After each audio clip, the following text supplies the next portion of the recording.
All right, guys, fix to get this bad boy going, and unfortunately, I don't have my little piece that I clamp on to my microphone. So this is what we got here, guys. This right here is a different animal here, guys. These are gonna be this is what you call open web trusses. All right, there's a couple different reasons I like this better than I-joist and regular dimensional lumber. All right, number one, it's far more. Well, number one, it's there's no cutting. So the guys are not cutting stuff. That's number one, like you would do it with dimensional lumber, and then on I-joist. So you don't have to cut these right here to fit. It's gonna have to fit. Everything got to fit the way it needs to fit. So you don't have to cut that. So you're actually saving lumber, guys. You want to be efficient, and also I don't have to deal with my plumbers and all those guys coming in and you know, they like to come in and gouge out holes everywhere. So you don't have to worry about those guys cutting holes and your electricians cutting holes and stuff and drilling holes through the flooring joists. So that's gone.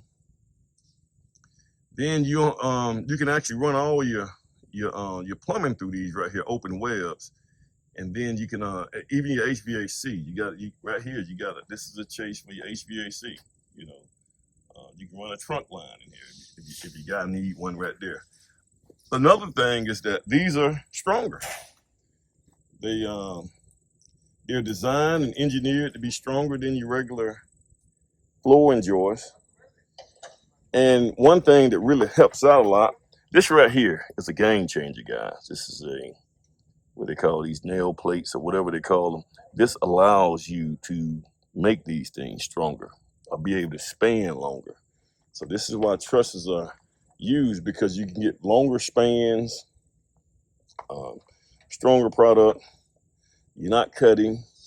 You can run all your stuff through it. Now, typically, this is gonna I-joist. If you did I-joist, it's probably on a house this size. It probably run you another $3,000 more. This right here is probably another $3,000 more than I-joist. The company that's doing them is Brown Lumber. They just opened up a truss systems, and you know, guys, I'll probably be doing a video over there this week sometime just to kind of walk through it and let you guys see what's going on with the truss system and how things are done. I think this right here is probably going to be one of the main ways that I build moving forward, especially in a situation where you have a split foyer, guys. If you got a split foyer, you want to try to maximize as much as possible the height. So if you can run everything through the flooring joist, you don't have to worry about furring anything down. So I don't have to have my framers to come back and have to fur anything down. So what these guys are going to be doing, guys, this is the concrete.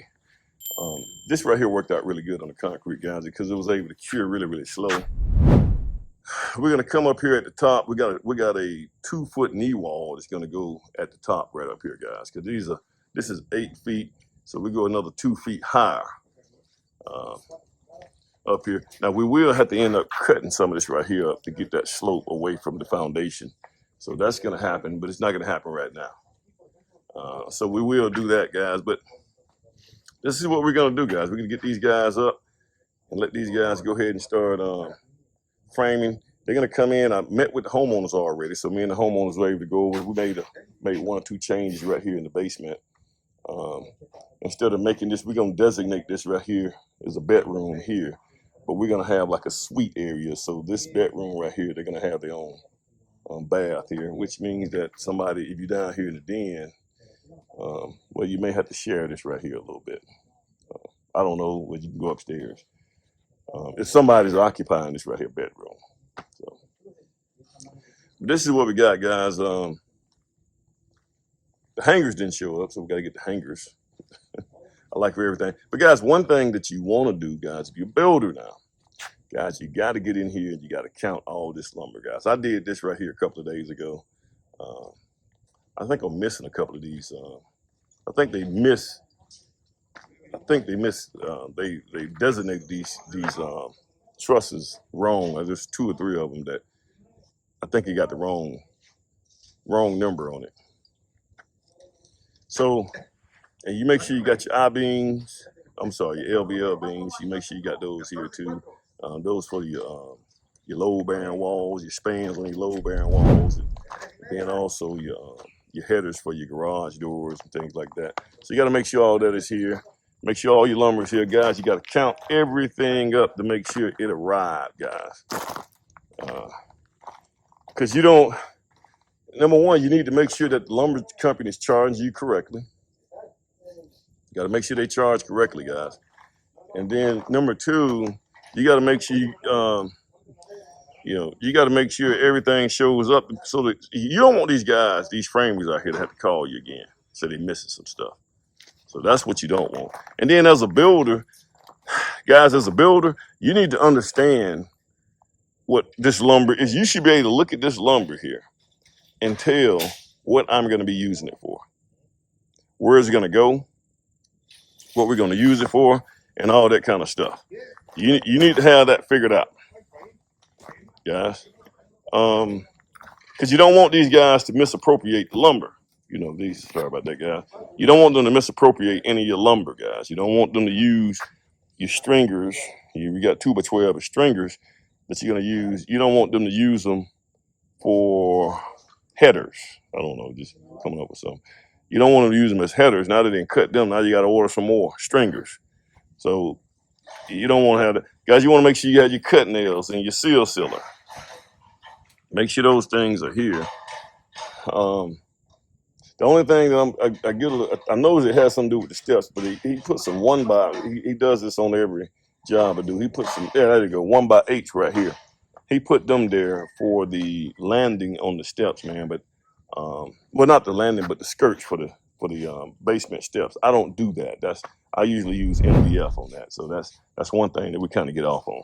But make sure all your lumber shows up. Let these guys make sure you go buy your nails, guys. And guys, listen, ration these nails out. Don't just go buy a whole bunch of boxes and drop them off over here. I got this right here. So you got 3-inch nails for your framing. Then you have 2 3/8 nails. It's gonna be for your OSB when you attaching your OSB to the stud walls. And I just give him 1 box piece. He wanted to have 2 of these right here. I actually got all the nails at the house, guys, but I'm not gonna just drop them off over here. Those nails might find their way on somebody else's site. And that's what I don't want. You guys probably say I don't trust anybody. So this is what you got, guys. Make sure you got your power. So we got our power over here. We'll get that taken care of. And you guys just gotta keep your site clean, guys. But these guys, you usually have about 4 guys. That's about how many you need. You don't need probably more than 4 or 5 guys. You don't need a whole bunch of them out here right now. So all right, guys. This is how it's gonna be. You guys have a good one.